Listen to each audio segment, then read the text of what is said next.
Welcome back to Today in Atlanta Sports. It is March 17th, and we had some breaking news go down around midnight last night. Freddie Freeman, we kind of all expected it. I was hoping maybe the Rays or Blue Jays or Red Sox. Obviously, the Yankees fell out of the sweepstakes. I was saying anybody but the Dodgers, but of course, like we kind of all expected, the Dodgers signed him to a 6-year, $162 million contract. That's 6-year. People are talking about that being the important factor. It never was. This really came down to two things. Freddie either always wanted to play in Los Angeles, which is what I believe, or Freddie, overstated his agents. They thought, they overestimated what his market was. And then once the Braves got out, the Yankees signed Rizzo. Then the Dodgers are competing with the Blue Jays and the Rays, and the Red Sox, who just kind of joined the party. So they either overestimated his market because he definitely didn't get what he was looking for, or he always wanted to go to Los Angeles. I think it was he always wanted to go to Los Angeles. There was even reports that he took less money to go there. Maybe the Yankees offered him more. I saw the Braves offered 5 for 140. I mean, 5 for 140, when you account for the taxes in Los Angeles, is essentially a better deal than Freddie got from the Dodgers, which was 6 for 162. You're basically saying that when Freddie's contract ended in 5 years, he'd have to sign a 1-year, $10 million contract to exceed what the Dodgers offered him. I think that's a no-brainer. He would have been able to do that, especially with, things only going up in terms of salary for players and stuff like that. So listen, guys, I hate to tell you this. Freddie wanted to go to Los Angeles for whatever reason. Good for him. I do think it tarnishes his legacy. He was never going to be a Chipper Jones once he decided to go somewhere else, but especially going to Los Angeles. I think he'll just be viewed as another guy. I don't know if his number gets retired now. It might because he won a World Series and the way he went out. But yeah, listen, I always have fond memories of him in a Braves jersey and stuff like that. But other than that, it's just another ass to kick. It's time to beat his ass now. He's on the Dodgers, who have just as good a roster, if not a better one than the Braves. But you know how fun it is to beat those guys, and it'll be that much sweeter if they can get it done this year with Freddie Freeman on the other side. Yeah, I tend to lean the more optimistic take on this, and truly do believe him and his agent played out their hand, and they ended up getting less. Once the Braves were out of it, I don't think there was any chance he was going to go anywhere, regardless of the money, other than LA.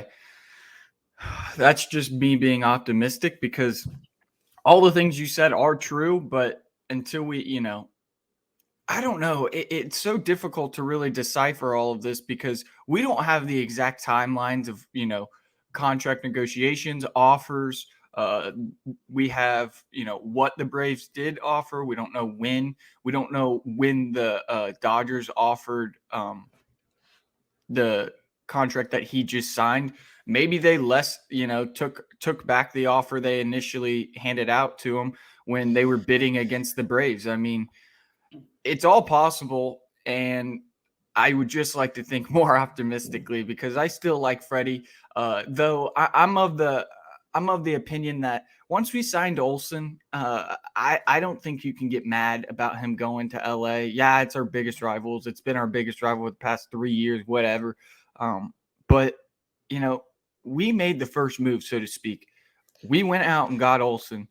Maybe Freeman denied, to decline the contract that the Braves handed him, and he was hoping for another offer, and the Braves just were like, all right, well, it's getting down to it. We need to start building this roster, and then they make the trade for Olsen. I don't really know, but I think if it wasn't going to be the Braves, it was always going to be the Dodgers. It doesn't matter. Going to the Dodgers, if that's what he wanted to do, he's allowed to do it. But from a strictly, Atlanta versus LA perspective, it's pussy. Like, let's just call it what it is. Like, that's pussy. I'm sorry. That's what it is.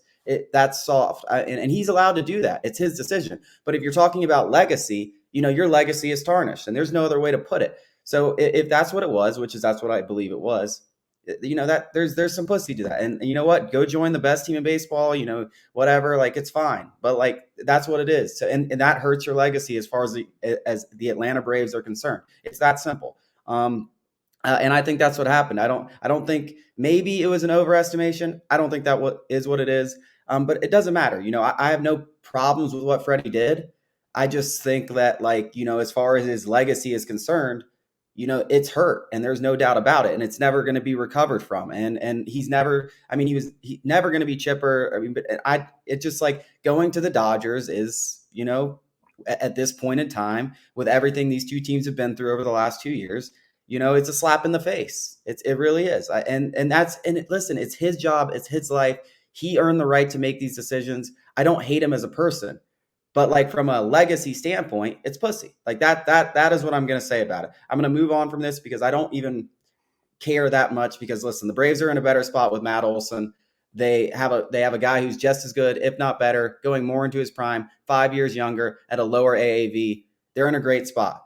Freddie wanted to go play for the Dodgers. I don't think anybody is arguing that his legacy's not tarnished, because it obviously is.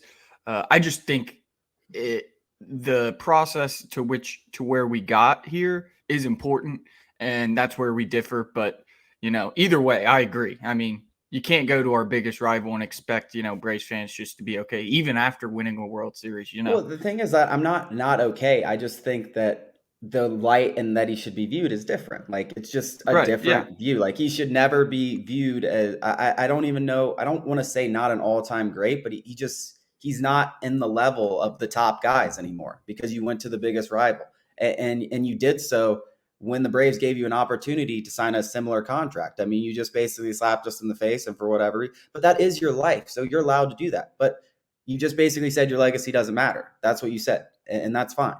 But that's the end of story. Your legacy is tarnished. You will not be as great of an Atlanta Brave as you would have been.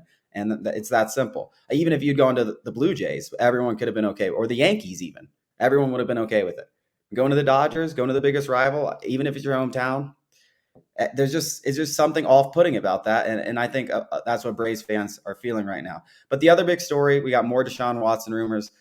And the Braves could be heartbroken 2 times in 12 hours. I mean, we don't know. This thing could break any time now. I think we both probably expect Deshaun Watson to sign. If you're like me, you want Deshaun Watson to sign with the Falcons, or get traded to the Falcons. And it looks like it's coming to the Saints or the Braves. So how about another Falcons. One of our biggest rivals? Or the Falcons. Another one of our biggest rivals snagging Deshaun Watson. If that were to happen, I mean, that would be 2 gut punches in a row, with our biggest rivals getting the 2 players that we obviously wanted at first and foremost. So could be a tough day, could be a great day, but I expect this to end in the next 24 hours. Yeah, it's a shitty situation all around, because either way, you're going to alienate part of the fan base. Just pursuing somebody with the off-the-field issues that Deshaun has against him is going to alienate a part of the fan base, whether you get him or not. They'll never be able to kind of forgive management for doing this. But then that brings up the point is, if you do get him, then you're really going to alienate some of the fans who cannot see past that. Then if you don't get him, you're going to alienate the other half who may have been okay with the Falcons trading for him. And now you're just sitting on your hands, and you not only didn't get Deshaun, but he went to our biggest rival. And then you got to answer to Matt Ryan, who, has been here through thick and thin, a lot like Freddie. And he's done nothing. I won't say he's done nothing to deserve this, but he's just an innocent bystander. He's just sitting idly by, kind of sitting on his hands, waiting to see, am I going to get traded? Or are they going to trade for Deshaun, and then I'm going to be playing somewhere else? So then you got to answer for Matt Ryan. So there's a lot of moving parts to all this. And, either outcome, sure, there's the lesser of 2 evils, whichever side you choose. If you can't see past all this stuff for Deshaun, which is your prerogative, then you'll have to deal with him on the Falcons. Or the other side, you're Matt Ryan. It's a difficult situation all around. And quite frankly, Arthur Blank, I mean, I'm not saying he's he's not a bad owner, but the guy, for being a billionaire and building one of the biggest businesses in the world in Home Depot, it sometimes feels like this guy is like, just doesn't think. I mean, this is a bold move. It's a bold move, and there's very thin margin to get it right. Either way it goes, something's going to go wrong. He's going to have to answer for pursuing Deshaun Watson either way. If they get him or they don't get him, he's going to have to I don't view that as that big of an issue unless they don't get him. Because I think they've already thought about this. I think they've done their due diligence in that Oh, respect. certainly, certainly. And so I think, if they get Deshaun Watson, they'll have a full plan laid out, and it'll be very easy for that. I mean, providing nothing crazy comes out anymore, but I think they'll have a plan, a PR plan in place, and it'll be just fine. But I am worried that if they don't get them, this thing just turns into a whole shit show. I mean, yeah, you still have to answer those same questions, which when you don't get them are a lot harder to answer. Um, you have to answer to Matt Ryan. You have to, you basically put all your focus into this. You've ignored free agency, the rest of free agency. You've let free agents maybe you wanted, maybe you could have focused on, blah, blah, blah, whatever. It's a whole mess. And then you have to explain to your fan base why you got them all so excited not to be able to close the deal and let them go to your biggest rival. So if they do not get them, it is the absolutely the worst possible offseason the Falcons could have imagined up to this point. Maybe they make some miraculous changes and it changes, but I don't know how they don't either way hit the rebuild button after this. I just don't know how you continue to go forward with Matt Ryan after doing all of this and not really focusing on the best free agents to round out your roster. I just don't know how you don't hit the rebuild button after this. I think that's almost a must, regardless of what happens. It's very atypical. And, I'm not saying it's likely or even unlikely. I just think it's an unknown, but it would be very atypical of Matt Ryan to kind of get his feathers ruffled over all this. But it's completely understandable. And either way, there's a chance that either way, the Falcons don't get Deshaun, that he forces his way out, which honestly, whisper, whisper, it's probably the best case for the Falcons. Yeah. I mean, I think just trade him, even if you don't get Deshaun. Yeah, But I agree. I think hitting the rebuild button is a must. Right. I thought it was a must before these rumors came out. Now I think it's even more of a must now that you've gone so hard after Deshaun. You left Matt Ryan in the blank. If there's any, I mean, just God, give Matt Ryan a break. The guy just deserves better. The guy just deserves better. Like, I just want Matt Ryan to be free on another team where he's not running for his life with like a chicken with his head cut off, where he can win a Super Bowl that has a top 20 defense with a running game for the second time in his career. Give him a chance to go out on his high horse like he deserves. Don't put him through this shit and then try to put him behind that offensive line and act like you're competing. That's just doing the whole organization and him a disservice. I think it's absolute must. You have to rebuild, regardless if you get Deshaun Watson or not. But let's just be honest. If they don't get Deshaun Watson, this whole thing's a mess. You have the fan base excited for the first time in 5 years. You have a PR mess to deal with. Now he's going to your division rival. I mean, it is the worst. I mean, for really, you consider this regime, this is probably their first real offseason where they've been able to make their own moves. This would be the worst possible start for this regime ever. And I don't even know if you can rebound this, because if they don't, I don't know how. They would have to pull off some miracles over the next years to recover from this whole fiasco. Yeah, it's a real difficult situation for everybody to be in, regardless of the side you're on, because of all the things you just laid out. There's so many moving parts to this. It's not only, keeping Matt Ryan happy or keeping the fan base happy. It's also about what direction is this fucking team going in. I mean, it's mind-boggling, because it seems like if you trade for Deshaun, you're going to try and surround him with the best team you possibly can to maximize what's left of his contract, potentially extend him past that contract. And then if you don't get Deshaun, what are you going to try and do the same thing with Matt Ryan? I saw somebody say, that Ryan Michael kid say something about Matt Ryan being better than Deshaun right now and maybe for the next 3 years. Don't kid yourself, man. Don't kid yourself. Deshaun Watson is a borderline top 5 quarterback, and Matt Ryan is a borderline top 10 quarterback. I mean, it's not even close.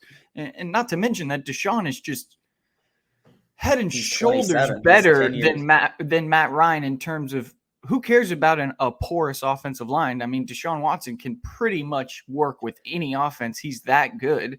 Matt Ryan is pretty much a sitting duck in the pocket when you got Jalen Mayfield just letting guys go past him. So the people who are, against this trade for the off the field issues have a leg to stand on. But the people who are still backing Matt Ryan, out of what maybe loyalty are just, they're short-sighted, and it's mind-boggling. They're stupid, guys. They're stupid. That's the only way to say it. From a football perspective, this is the best move that the Falcons have made in 5 years. And listen, at this point, I'm not a real religious guy, but I'm leaving it up to prayer. I'm just gonna hope that, like, I'm gonna try not to focus on it. I hope I get a notification Deshaun Watson's been traded to the Falcons because he goes to the Saints. Like I said, this is the worst possible start for a regime. Well, that wraps up our show today. Well, this will be on a YouTube later. If you watched on Twitter, thank you.